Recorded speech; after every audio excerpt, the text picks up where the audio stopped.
Okay, so in this video, I'm going to be going over what I think could happen in Deltarune Chapter 5.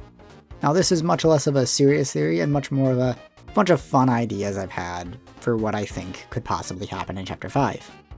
I don't necessarily expect anything I say in this video to actually happen outside of the really safe stuff like Asgore will be in the Dark World. If I'm lucky, maybe like 2 things will be half right. So sit back, relax, and let's have some fun, alright? So ideally, Chapter 5 should start exactly like this old comic from the Chapter 1 days, with Toriel or Sans waking Kris up, and then Azrael being at the front door. I really hope Azrael is in Chapter 5, because if he's not, then he probably won't show up till Chapter 7, and that is both too long to make me wait for Azrael to show up, and not nearly enough Azrael screen time, and that would be a big problem. So yeah, I'm thinking Azrael will show up early in Chapter 5, and we'll get to chat with him for a little bit. But shortly after that, Susie will show up, and we will get to see Susie and Azrael meet, of course, and then we will walk off around town. Azrael will probably not go with you, or at least we'll leave the party after a certain point, so you can go to Castletown and do stuff there. Now when it comes to the Light World segment, the big thing is of course going to be the festival, as it will most likely start in Chapter 5. I say most likely start in Chapter 5 because it's not impossible that it doesn't start till nightfall, and the last 3 chapters all take place in the same day. And if that is the case, then the main festival stuff might not be till Chapter 7. But at this point, I'll be kinda disappointed if the festival doesn't start in Chapter 5, and then goes all the way till Chapter 7. But that being said, more likely than not, at some point in Chapter 5, the festival should start. And I think we'll go around the festival, and there will be some mini-games and activities we can do. I'm thinking stuff similar to the ones at the fair and Chrono Trigger. Once we've looked around enough, something will happen that will make us go to Flower King, as that is most likely where the Dark World will be. Assuming all the setup for it isn't all just Tricky Tony's tricky trick. Which at this point, if it is, I wouldn't even be mad. Sure, Toby, make everyone think it's Flower King, and then put it anywhere else. Why not misdirect everyone for no reason? I mean, unpredictability is great, right? Go for it, Toby. I didn't even really want Flower King anyway. But since I can only really make one video, I'm just gonna assume it's Flower King. But now we do have to ask the question, who will actually make the fountain? Because I don't think this is actually a hot take or anything, but I don't think the Knight is going to make this Dark World. Because why would they? Assuming the Knight is Des, they have no connection to Flower King at all. I'm pretty sure Flower King wasn't even Flower King before she went missing. So really, she has never even been here once. At least not in the building's current state. But if not the Knight, then who do I think will make the fountain? Well, I think it's going to be Kris. Before I even get into the reasons why I think it will be Kris, I do want to address the Asgore in the room, because I know that he is the most popular pick for who most people think will make the fountain. And I don't think that's a bad theory at all. If Asgore ends up making the fountain, I wouldn't be surprised in the slightest. He's easily my second pick. And if he does make the fountain, it wouldn't really change anything I talk about in this video. I just think it makes a bit more sense that Kris will make the fountain. And there are a few big reasons for this. The first one I want to mention is the music teaser Toby showed off for Chapter 5. It's the shop theme for Chapter 5, and Toby shared it with us because he said it was the only song he could show that wasn't a spoiler. And if I had to guess, the main reason for that, besides it being a less important song that isn't really about a character or scene, is that we have actually already heard this song. It's one of the songs that Kris can play on the piano in Noelle's house. And the fact that Kris plays a bunch of music from the Dark Worlds on the piano means that the music in the Dark Worlds is all diegetic. Now there is a couple of different ways you can try to explain this, like it's possible that Kris just knows these future songs from their meta-awareness. But personally, the reason I believe this is the case is because all of the Dark World music was actually composed by Kris and Des, which is why Kris knows the songs, and why all the songs appear in the Dark Worlds. If this is meant to be the case, then I would say that this is potentially a very strong point in favor of Kris making the fountain. The other big reason I think Kris is more likely to make the fountain instead of Asgore is that it's not clear if Asgore even knows how to make fountains. Like, it kind of feels like if he did know, he would have made one by now. It's also just not clear on what level of the Knight Conspiracy Asgore is really on. But I'll get more into that later in the video when I talk about Carol. And with how the Knight plan has been so far, and with how the prophecy is and how Kris and the Knight have been actively making the fountains for their Knight plan, I feel like Kris making it makes more sense for how the plan seems to be shaping up. It's also possible that Kris and Des have actually been taking turns opening the fountains, and that Kris made the Chapter 1 fountain. There is some evidence for this, like how King is said to be on Kris's side by Ram, and they also never say the Roaring Knight made the fountain, just a strange knight, as well as the fact that the knight never entered Card Kingdom. If this is the case, then it would make a lot of sense that Kris would make the Chapter 5 fountain. My friend Boulder actually made a really good Tumblr post going into great detail about this theory, so I recommend reading that for more details. Now, if Kris does end up being the one to make the fountain, how do I think it could happen? This is just one possible idea, of course. It doesn't have to play out this way, but how I think it will go down is Susie and Kris will head to Flower King to look for clues on where to find the shelter codes, or just the codes themselves. Susie will then get the idea to make a dark fountain to ask the darkness for clues, since that idea worked last time. And she will of course say that Kris should open this one, since that's what she said last time as well. And that's my guess for how the Chapter 5 fountain will be made. But with that being said, what do I think the Dark World will be like? Well, I think it will probably be centered around Asgore's multicolored flowers. And how these flower darkeners will actually look like is one of the bigger mysteries to ask about Chapter 5. I have considered multiple different ways they could end up that I like to different degrees, so let's go over a couple of them that I think are decently likely, and I'll give my opinion on them. The first idea I want to present is that they're going to be like 7 Flowries, like they will just look like Flowey. Now as for this idea, I don't hate it, but I don't know, there's something kind of boring about it that makes me not really like it either. But at the very least, I could see this idea being something that could work well with the right execution. The second idea I want to share is that they will all turn into a bunch of different colored Ralsei-like darkeners, kind of like Paper Trail. This one does feel pretty possible, and I do like this idea overall, but I also know that it could lead into a reveal that Ralsei is like a red-colored flower, and if that specifically ends up happening, well, I'm not sure how I would feel about it. No, wait, actually, I do know how I would feel about it. I would be disappointed.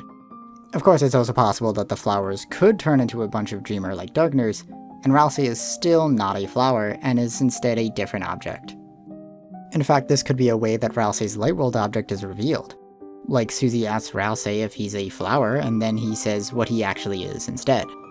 And the third and final idea is that they will be more human-like, and be based around the fallen humans from Undertale. I would say this is one of my favorite ideas, and I hope this is true on some level. It's also possible that they will be based on the humans while not looking like humans. It's totally possible the flowers will turn into dreamer-looking darkeners while also being based around the fallen humans. I also think it's likely that the flowers will all be their own mini-bosses, that may also be grouped up in pairs or something like that. But now onto the more unique idea I have for how this Dark World will work. Which is that in this Dark World you will have to go back and forth from the Light World and the Dark World in order to make progress. An example of what I mean by this is that there will be some point in the Dark World where your progress will be blocked, and you will need to go back into the Light World to get an item or maybe even a person from the Light World to bring to the Dark World to clear the path forward. I think this will be the main gimmick and unique element of this chapter. I also think this is how we're going to end up getting a lot more Lightners in this chapter, with them funneling in throughout the chapter. With that said, who do I think we're going to get in the Dark World? Well, I think we're going to get Asgore, Asriel, Noelle, Caddy, Jockington, Sans, and maybe Toriel. Also maybe Carol. Now to a degree, I am kind of taking a shotgun approach here in the hopes that I get at least 1 or 2 right, but also a part of me really can see all of these characters being in the Dark World and being important to forwarding the story at this point. And I think the best way to discuss what I think all these characters are going to be doing in this chapter would be to cover the one huge hint about what Chapter 5 is going to be like, which is Gerson's description of Chapter 5 of Lord of the Hammer, in which he says it's called the Field of Pink and Gold, the vast garden is charred in an inferno of jealousy. So this is telling us what is likely going to be a huge component of Chapter 5, which is that someone is going to get jealous and burn down the whole Dark World. So of course the question immediately becomes who's going to be jealous and burn down the garden. And the obvious answer is Asgore, but I honestly believe that this is not talking about one person or a single event, but a trio of people. This trio being Asgore being jealous of Sans and Toriel, Caddy being jealous of Susie and Noelle, and Ralsei being jealous of Kris and Azriel, or just Lightners in general. This is why I think all of these characters are going to be in the Dark World, because I feel like all of them have set up for being a big part of the Inferno of Jealousy. And I think it would make sense that there is 3 different facets of this plot point, considering that a lot of the game centered around the idea of 3s. You know, the 3 heroes, 3 key parts for Jevil's cell, 3 key codes to open the shelter, and now theoretically, Chapter 5, 3 jealous pyromancers.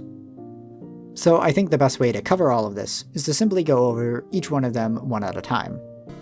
So let's start with Asgore. When it comes to what Asgore will do in Chapter 5, we have a lot of setup for him being the main boss of the chapter. Between the prophecy panel of him saying he's trapped in an asylum, with the file name for the panel just outright being labeled as boss in the code, to this room in the sword route where you have to kill Asgore and his flowers, and it becomes really hard to argue that Asgore isn't going to be the boss. And so with that, it feels like the main setup for the Dark World seems very clear. Asgore is going to get mad about Sans and Toriel and then go into a rage and start burning everything down, and then we fight him as the boss of the Dark World. And I think most people on some level agree that this is at least one of the most likely outcomes for what will happen in the chapter. And I would agree as well. But to be honest, I really don't want it. Like, I'm fine with the idea of Asgore being jealous of Sans and doing something around that idea, but I really don't want to do an Asgore boss fight. Both because I already have one in Undertale, and I think having a second Asgore boss fight would just be wasteful when we could do something new instead.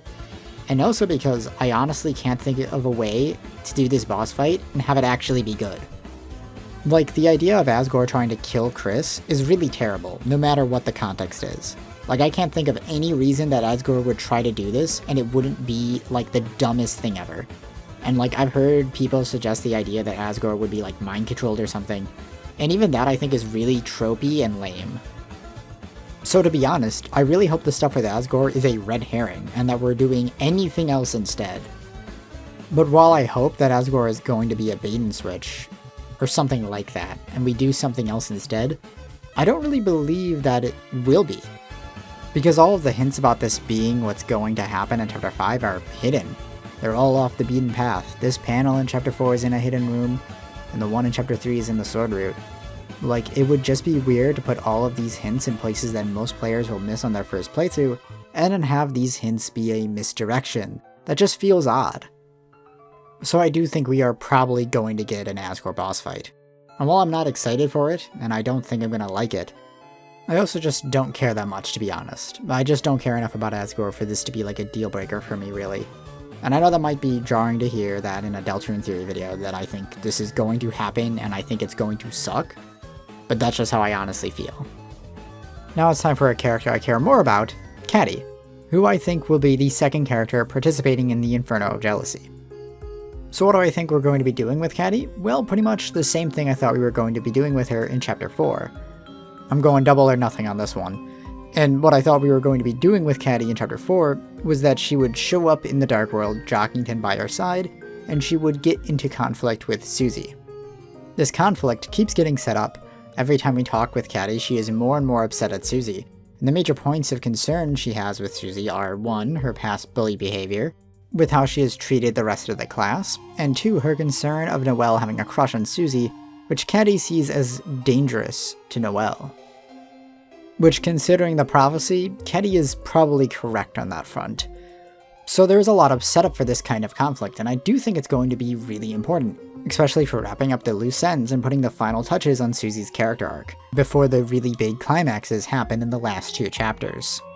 As for how I think this will play out, at some point Caddy will follow them into the Dark World, probably in the goal to protect Noelle from Susie. This will lead to Caddy confronting Susie about her past behavior, ultimately leading to a boss fight between Susie and Caddy. Susie's past behavior has, up until this point, been pretty much ignored or hand-waved away. And I personally feel like it's important that this gets both addressed and we see a character that doesn't forgive her despite any growth she showcases to Caddy. Which is another reason why I think Caddy showing up to bring up Susie's past needs to happen, so that we can be shown how much Susie has grown over the past few days, and to really highlight how she's changed. This would also give Susie a chance to properly confront her past, and help her grow even more. This conflict would also help to push Susie and Noelle's relationship forward, as since they have spent a good amount of time together at this point, Caddy coming in and basically going, "Nope, you two can't be together," you know, along with Carol saying the same thing, will likely result in the opposite. Assuming the prophecy with the love finds its way to the girl stuff doesn't scare Susie away on its own. Now, it is possible that this conflict will happen in some way, but in the light world instead. And that could be fine, but I want a Caddy boss fight. That being said, if we get a Caddy light world fight instead, I wouldn't complain. But I think there is a better candidate for that I'll talk about later. So now, finally, I want to talk about Ralsei and how I believe he fits into all of this. Now, this theory is based on the idea that Ralsei is Kris's Red Hood headband. Now, I'm not going to waste my time explaining this theory to you, since I'm sure you already know it. I'm also not going to waste my time arguing for the theory and the chance that you don't believe in it, because if I did that, the video would be at least a half hour longer than it currently is. I know, because I wrote over 5,000 words doing just that, only to throw them all out. Because I realized that it was just a huge waste of my time to try and convince people that the theory is right, because at this point, I don't really care if people don't believe the theory. The game is going to come out in like a month, and it's either going to be right and no one will care that I believed in one of the most popular theories ever, or it will be wrong and everyone will call me an idiot, so it doesn't matter. If you still want to read what I wrote, I did put it up on Patreon and Ko-Fi as cut content for supporters. Okay, but how exactly do I think Ralsei is going to burn down Flower King? Well, it's pretty simple really. Ralsei's wants and desires to be alive and to be real, that he's been pushing down the whole game, are finally going to boil over. And he's going to crash out hard. So what do I think that means for the game? Well, I think this will play out as Ralsei being the final Shadow Crystal boss. Now, to explain why I think this, I need to briefly explain the theory regarding where I think the Shadow Crystals come from. The theory is that the Shadow Crystals are made from the tears of Lightner's broken dreams. In Chapter 2, we are told that Spamton found the Shadow Crystal in the Neo Machine. Sham then comments that they suspect that the item must have been very special to a Lightner if that is the case. So the idea is basically that when a Lightner has a dream that they want to achieve in connection to an item, and they abandon this dream, a Shadow Crystal is made. This logic actually works for most of them, as the Neosuit was Mettaton's dream body that they wanted to make, but they clearly abandoned that dream since they don't have the means to make it. Chapter 4, Gerson finds his crystal in his drawer. Under this theory, this crystal was made when Alvin gave up on finishing the Lord of the Hammer. The Knight's crystal could have been made when Des gave up trying to escape the dark, or something along those lines. And Jevils was like retconned in, so we can kinda ignore it. And this is where Ralsei being the headband comes into play, because it's an item connected to Kris's dream of being a monster, just like the rest of their family. And when Kris abandoned this dream, and stopped wearing the headband, a Shadow Crystal was formed. So basically I think Ralsei is the headband and is in possession of a Shadow Crystal that was made by Kris. Of course we still have to ask the question of why would we have a boss fight with Ralsei, and how would this play out? Well, first off, I think this would be a solo one-on-one fight between Kris and Ralsei. In fact, I don't even think Susie would be in the room when this happens. And as for why I think Ralsei will fight Kris, well, even with this idea, there's tons of different ways it could play out. And how I think it will play out, and what Ralsei's motivation will be here. Well, honestly, I think Ralsei is going to pull a Spamton. I think in his desire to be a real boy, he will try and take the soul. Because if he has the soul, he would be able to go into the light world. Now obviously this idea hinges on the idea that a Darkner with a Lightner soul can go into the light world. But considering that this really seems to have been Spamton's goal with taking Kris's soul, or at least a core part of it, I think it makes sense. Now there is a bit of a problem in that we're just doing the same thing we did with Spamton, again with Ralsei, and that's kinda true, but I think it will be different enough to be fine, and I also think it would make sense to basically do it again because of how Spamton connects with Kris and Ralsei. I mean, there's a reason why we got a Ralsei weapon from Spamton, And based on the pattern, we should be getting Ralsei's ultimate weapon from the Chapter 5 super boss. And before I move on from this point, there is something I want to highlight that I've never seen anyone else ever talk about, which is that Ralsei has a black heart on his dress. And I've never seen anyone ask the question of why that is. Why a black heart? And to me, I've always read it in the past as highlighting the fact that, as a Darkner, Ralsei is soulless. Darkners do not have souls, and this is one of the major differences between Lightners and Darkners. But with how Ralsei is supposed to look like a monster, he says so himself, I have to ask, why is his heart upright? Why does he have a black human soul on his dress? And I think the answer is because of his connection to Kris and not to Azrael. Because he's the Red Horde headband. I do think all of this will be relevant to what happens to Ralsei. That being said, how do I think this whole thing will play out? Ralsei will fight Kris to try and take the soul, explaining his logic and reasoning for doing this throughout the fight. I think his thought behind this will connect back directly to him being the headband and how he believes that doing this will be the best for both of them, allowing them to both get what they want. Kris won't have to be controlled by the soul, Ralsei gets to be real, they can be together in the light world, and maybe they can break the prophecy. But as the fight progresses, Ralsei will break down more and more and become more emotional, with the fight likely ending with Kris hugging Ralsei. Also, I think this will most likely be a fight where you can only spare, at least on the normal route. This fight will likely be very different on the weird route. As for the resolution to this, I feel like it could go one of two ways. Either throughout the fight, Ralsei somehow grows a soul or something, and actually becomes a Lightner, which while I do think could work, and it feels like the most satisfying answer, I mean there's a reason why Pinocchio ends with him becoming a real boy, I also feel like it's very unlikely. I think it's more likely that Ralsei will simply stay a Darkner, and simply have a greater sense of self-worth, with the whole point of his character to be exploring the idea of Darkners and how items affect our lives, which is why I believe it's so important for Ralsei to be the headband. Now with this all being said, obviously this is just one idea for how Ralsei could be connected to the Inferno of Jealousy. There are tons of different ways Ralsei's character arc could play out in Chapter 5. Like he doesn't need to have a boss fight for the character breakdown and crash out to happen, that could just be a cutscene or something else. The point is, it doesn't have to go exactly as I say in this video for a lot of the ideas presented to be true. Because yeah, overall this theory about Ralsei being the super boss, it's probably not right. I just think it's a cool idea and I wanted to talk about it, and I also know I'm not the first person to present this idea. But at the same time, there are a lot of stuff around it that I do think will be correct, like Ralsei being the headband, and dealing with his feelings of being a Darkner, and his relationship to Kris. And I think the flowers will likely connect to this in some way as well. And that is what I think is the actually important part about this, that the game hits on those points in some way. But yeah, we'll see what happens. Okay, so now that I've talked about how I think the main Dark World is going to go, how exactly do I think the tail end of the chapter is going to be like? Well, I guess Asgore will either die or not die.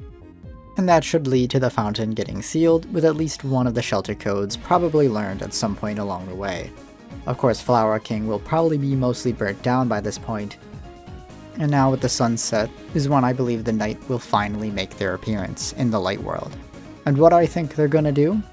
I think they're gonna kidnap someone into the shelter. Who do I think they're gonna take? Probably Noelle. Why do I think this will happen? Well, for a lot of reasons actually. It helps raises the stakes, forwards the conflict, and overall just makes sense for how the story has been going. I mean, kidnapping people is like the only thing the Knight has really done besides making fountains and throwing knives at us. The game in general is very focused on the damsel in distress trope. It's everywhere in the game. I really want to make a video covering how the game has been engaging with the trope, but I guess that will have to wait till after the chapters come out. Of course, with this action, this will cause Susie to go confront Carol in order to get the final code. Oh right, I didn't mention this, but I'm just kinda assuming that Susie will get the first code at some point in Chapter 5 from Alvin, or that she will get all the codes she doesn't have at this point from Carol. But now is a great time to ask, what is going on with Carol, and where exactly does she fall into the whole Knight conspiracy stuff? And the answer from me is, I don't really know. And what I mean by that is that I have so many different theories about what Carol could be up to, that I have a hard time picking one as my favorite to talk about in the video. And I felt this really since the chapters came out, that Carol is basically the biggest variable in the game, and has the potential to completely upend the plot, or to basically be kinda a side note. And to put it simply, how important she will be basically comes down to how much she knows about the Knight and what she is trying to do to or with the Knight. And with this thought, we can pretty much put Carol on a sliding scale, where at one end she knows basically nothing about the Knight, and will therefore basically do nothing important, as unlikely as that is. And on the other side of the scale, where she not only knows everything that is going on, but has been actively orchestrating everything behind the scenes for years. That she intentionally turned Des into the Knight, and is the true villain of the story, with even Gaster just being her evil scientist on her mayor and Icy franchise owner money payroll. And as much as I'm honestly 100% down for prophecy cult leader evil mastermind Carol, I get the feeling that the right answer is probably somewhere closer to the middle. So let's talk about triple truces. So there's a good chance that you've heard of this theory before, but basically the theory is that the truces that Kris makes in Chapter 2 in the city are meant to represent in some way the deals Kris has been making regarding the Knight conspiracy. As in, Noelle is a stand-in for the Knight, Queen is the stand-in for Carol, and Birdly is Asgore. The core idea is that Carol is not aware of the deal Kris has made with the Knight, but does know about the deal with Asgore, but they don't know about any other deals.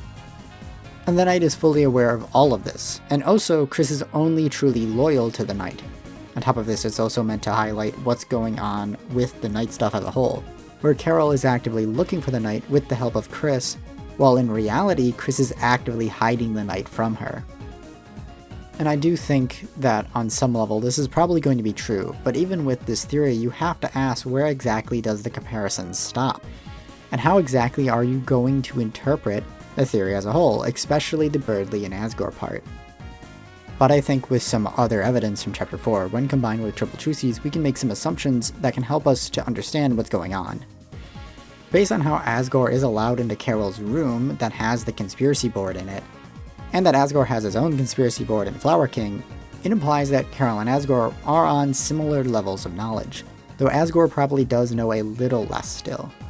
But maybe even more importantly, it implies that they are not planning things out, but instead trying to solve a mystery. What mystery? Well, they are probably still trying to figure out what happened to Des, and I would guess that they are also trying to figure out who or what the Knight is. Because we do know that they know about the Knight, because Asgore has a black shard which he had to have gotten from the Knight somehow, and how he got it is actually pretty important. Because there's only two ways he could have got it.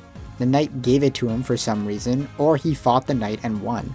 And considering that we get our black shard from fighting the Knight, and I don't think it makes sense for the Knight to just give Asgore a black shard even if they are working together, I'm gonna go on a limb and say that Asgore got his shard from fighting the Knight, and I guess winning. To be fair to the Knight, he probably does have a gun in the light world, and you know, gun beats knife. But if you assume Asgore fought the Knight, then this has huge implications about what Asgore and Carol know and believe about the Knight.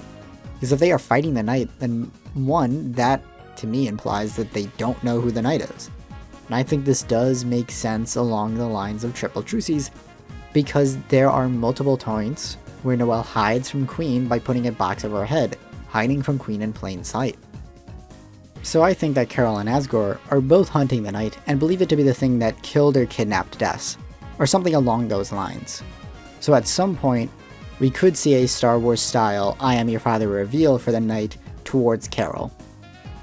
So yeah, that's more or less what I'm thinking in regards to how Carol connects to the Knight stuff. But of course, that's still not really touching on what I think we will do with her in Chapter 5. Because even if she doesn't know the Knight is Des, and she's still looking for both of them, she still has at least one of the codes to the shelter in Des's guitar, and Susie still needs to get that from her to get into the shelter. So how do I think it will play out? Well, I think after the Knight shows up to kidnap Noelle, Susie will go to confront Carol to get the code, and we will get a Light World boss fight against Carol, because of course, just because the Knight showed up and took Noelle, doesn't mean Carol wants Susie to go and save her. I believe Carol is going to want to do that herself, so we're going to have to fight her for the code. I mean, maybe that won't happen, but like, I think it's a cool idea, so that's what I'm going with. But another idea that I like that I want to share is the idea that someone, most likely the knight, will make a second fountain in the holiday house, and we will fight Carol in this dark world instead. This could be done before Noelle is kidnapped, and is done by the knight to specifically kidnap Noelle. Anyway, after we get all the codes, we will do our final preparations, as in go back to Castletown to gear up one last time before we head to the shelter, and then the chapter will end with us typing the codes in and walking into the shelter. But wait, that's not the end of the video, because I still need to talk about the weird route. Now when it comes to the weird route, it really all depends on what Noelle is going to be doing in the normal route, and what exactly we are doing in the festival in Chapter 5. Because it's possible that some of the more important festival moments could actually end up happening in Chapter 7. But for the most part, I think I can put it pretty simply that whatever festival date thing that Susie and Noelle would have done in the normal route, we will do it with Kris and Noelle instead, and it will be weird and creepy. As for the stuff with Caddy, I think that it will be mostly the same, with some small changes. Namely, Caddy will take note of Noelle acting weird, but will still blame Susie for this. And while I say this, and I think it makes sense with the overall chapter I've presented in this video, a part of me still has this creeping suspicion that the Chapter 5 weird route will sort of jump the shark and do something really crazy and out of left field that will make it break off completely from the normal route for the rest of the game. Like, for example, we could be riding the Ferris wheel with Noelle, and then she rips the soul out of Kris and takes it. Like, this could basically force the game to jump to the end early if we did this. And while I think it's very unlikely, I don't know, I guess I just can't get the thought out of my head. Who knows, maybe that will happen, but the Ferris wheel scene isn't till Chapter 7. I guess in the end, we just have to wait and see. The Sound and Sweepstakes shows that the Chapter 5 weird route is going to be bigger than Chapter 4's, but not as big as Chapter 2's. It doesn't show anything for Chapters 6 or 7, so how the weird route will affect the final two chapters is a complete mystery. And overall, Chapter 5 just feels like the end point of a lot of things, so the idea that things could get off the rails in this chapter, especially in the weird route, feels possible. And overall, if something crazy happens, like we get some kind of false ending in Chapter 5, I'll be shocked, but not that shocked. But yeah, that's what I think we could end up seeing in Chapter 5. Not all of my ideas for what it could be, but the ideas I felt like sharing. And again, the real point of this is to just share some cool, fun ideas and entertain y'all with this video. Let me know what you think about any of these theories and share your own down in the comments. But really quick before I go, I have one other thing that's super important that I need to tell you. Back in the Chapter 2 days, my friend Sharuba made a Deltarune theory survey covering almost every Deltarune theory ever, and we have been making videos going over the results of that survey. So you should check those videos out if you haven't already. But more importantly, Sharuba has now made a new theory survey for the Chapter 3 and 4 era. So I ask that you please go fill out that survey so we can get as much data as possible. There's a link to it in the description.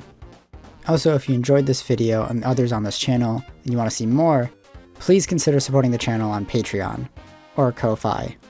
As mentioned earlier in the video, if you support the channel monthly on either of these, you'll get access to a completely finished script for a video that I didn't end up making fully. Like, it's fully written, I just didn't make the video. Again, it's about how Ralsei is the Red Hot headband, so if you're interested in that, supporting the channel, you'll be able to get access to that and read through that unfinished video script. Again, the script is finished, just I didn't, like, you know, record for it. And if you do that, you'll also get a shout out at the end of the next video. And speaking of that, I'd like to thank my supporters Fern Leaves, BP29CWB, and Visible Wind for supporting the channel. Thank you so much for your support. My next video, I'm hoping, will be my early impressions of Chapter 5, so I'm hoping to get that out as soon as possible after the chapter drops. So I'll see you then.